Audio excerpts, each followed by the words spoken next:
আমাদের বাথরুমের দরজা ভাঙা, আমাদের ছোট ছোট ছেলে মেয়েদের বাথরুমের অনেক অভাব। আমাদের যে পুরাতন ওয়াশরুমটা আছে সেটি আমাদের কষ্ট করতে খুব কষ্ট হয়।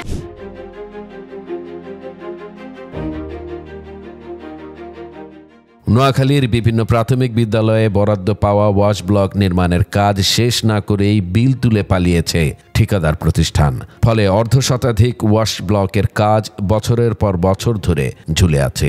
স্বাস্থ্যসম্মত স্যানিটেশন সুবিধা থেকে বঞ্চিত হচ্ছে কোমলমতি শিশুরা। পাশাপাশি ইতোমধ্যে নির্মিত কিছু ওয়াশ ব্লকে নিম্নমানের উপকরণ ব্যবহারের অভিযোগ উঠেছে। সাউথ টাউনে হোক আপনার স্বপ্নের আবাসন, শতভাগ রেডি প্লট, সাথে সাথেই সাফ কাবলা রেজিস্ট্রি। অনুসন্ধানে জানা যায়, জনস্বাস্থ্য প্রকৌশলী অধিদপ্তরের কিছু কর্মকর্তার যোগসাজশে বিল উত্তোলন করে ঠিকাদার গা ঢাকা দিয়েছে। বর্তমান নির্বাহী প্রকৌশলী বিষয়টির দায় এড়ালেও ঊর্ধ্বতন কর্তৃপক্ষ নির্দেশ দিলে ব্যবস্থা নেয়ার আশ্বাস দিয়েছেন। দীর্ঘদিন ধরে প্রায় ৩৫ বছরের পুরনো পরিত্যক্ত ওয়াশ ব্লক ভাগাভাগি করে ব্যবহার করছে সেনবাগ উপজেলার শতবর্ষী নলুয়া সরকারি প্রাথমিক বিদ্যালয়ের শিক্ষার্থীরা। বিদ্যালয়টি ২০২২-২০২৩ অর্থবছরে দোতলা বিশিষ্ট আধুনিক ওয়াশ ব্লকের বরাদ্দ পেলেও নির্মাণ কাজ শুরুই হয়নি। দাপ্তরিক কাগজেও অগ্রগতি শূন্য।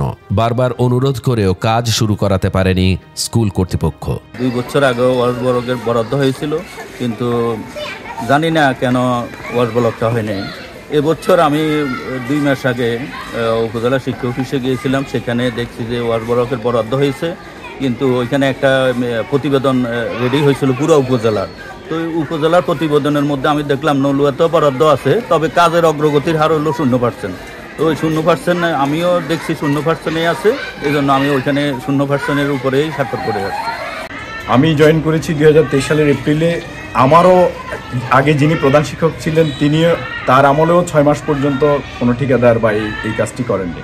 পরবর্তীতে আমি আসার পর আমি জনস্বাস্থ্য প্রকৌশল অধিদপ্তর প্রকৌশলের যে জেলা অফিস রয়েছে সেখানে গিয়েছি, ওনাদেরকে আমি ইনফর্ম করেছি। ইনফর্ম করার পরেও ওনারা বলেছেন যে ঠিকাদার অলরেডি পালিয়ে গিয়েছে, এখান থেকে ঠিকাদারকে পাওয়া যাচ্ছে না, এই ধরনের ইনফরমেশন দিয়েছেন। কিন্তু আসলে আদৌ ঠিকাদার কে বা ঠিকাদার কোথায় পালিয়ে গেছে সেটা আমরা জানি না। পরে উনি বললেন যে এটা রিটেন্ডার করা হবে, কিন্তু আজ পর্যন্ত রিটেন্ডার করা হবে বলার পরে প্রায় আজকে 10 মাস পর্যন্ত আর কোনো রিটেন্ডার হয়নি। সরজমিনে দেখা যায় ২০২২-২৩ অর্থ বছরের 2টি প্যাকেজে মোট 15টি ওয়াশ ব্লক নির্মাণের দায়িত্ব পান চট্টগ্রামের জেএম এন্টারপ্রাইজ। 15টির মধ্যে 2টি কোনো রকমে শেষ হলেও বাকি ওয়াশ ব্লকগুলো ছাদ পর্যন্ত নির্মাণ করে ঠিকাদাররা অদৃশ্য হয়ে যায়। অর্ধসমাপ্ত এসব ওয়াশ ব্লকের ইট বালি ঝরে পড়ছে, পানির ট্যাঙ্ক ঢেকে গেছে ঝোপঝাড়ে। শিক্ষকরা জানান 2 বছরেও ঠিকাদারদের কাউকে দেখা যায়নি। দপ্তরে যোগাযোগ করলেও মেলেনি কোনো সমাধান। মূল ঠিকাদারকে আমরা পাই কখনো দেখিয়ে নাই। সাব ঠিকাদার আসছিল, আমাদের সাথে দেখো না। আমাদের যে পুরাতন ওয়াশরুমটা আছে সেটি আমাদের কষ্ট করতে খুব কষ্ট হয়। আমাদের যদি একটি নতুন ওয়াশরুম হতো তাহলে খুব ভালো হতো। অনুসন্ধানে আরও জানা যায়, গত 2 অর্থ বছরে স্বাস্থ্যসম্মত স্যানিটেশন নিশ্চিত করতে জনস্বাস্থ্য প্রকৌশলী অধিদপ্তর অন্তত 1.5 শতাধিক ওয়াশ ব্লক নির্মাণের টেন্ডার করে। এই কাজের 2টি প্যাকেজে মাত্র 40-45% কাজ হয়েছে, অথচ ঠিকাদারি প্রতিষ্ঠান তুলে নিয়েছে প্রায় 80% বিল। এই অনিয়মে অধিদপ্তরের নির্বাহী প্রকৌশলী সহ কয়েকজন কর্মকর্তা জড়িত এমন অভিযোগ রয়েছে। তবে বর্তমান নির্বাহী প্রকৌশলী দায়িত্ব অস্বীকার করে জানান, ঊর্ধ্বতন কর্তৃপক্ষ নির্দেশ দিলে ব্যবস্থা নেওয়া হবে। আমাদের কাজগুলো আসলে অভিযোগ বিভিন্ন অ্যাঙ্গেল থেকে এসেছে, বিশেষ করে ডিপির সাথে আমরা যে মিটিংগুলো সেগুলো থেকে এসেছে। আর সেগুলোতে গিয়ে দেখা যাচ্ছে যে সরেজমিনে গিয়ে আমি এই জায়গায় আমাদের কাগজপত্রে গেটে দেখা যাচ্ছে যে কালিকাপুর এবং নলুয়াতে বিল পরিশোধ করা হয়েছে, কিন্তু সরেজমিনে গিয়ে আমরা ওই স্কুলগুলোতে কোনো প্রকার কাজ হয়নি, কিন্তু বিল পরিশোধ করেছে।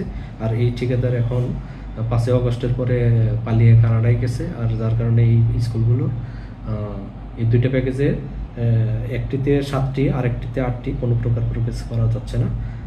এটা আমি ঊর্ধ্বতন কর্তৃপক্ষকে লিখেছি এবং এগুলা কি ধরনের ব্যবস্থা নেওয়া হয় ঊর্ধ্বতন কর্তৃপক্ষের আমি সিদ্ধান্তের অপেক্ষায় আছি।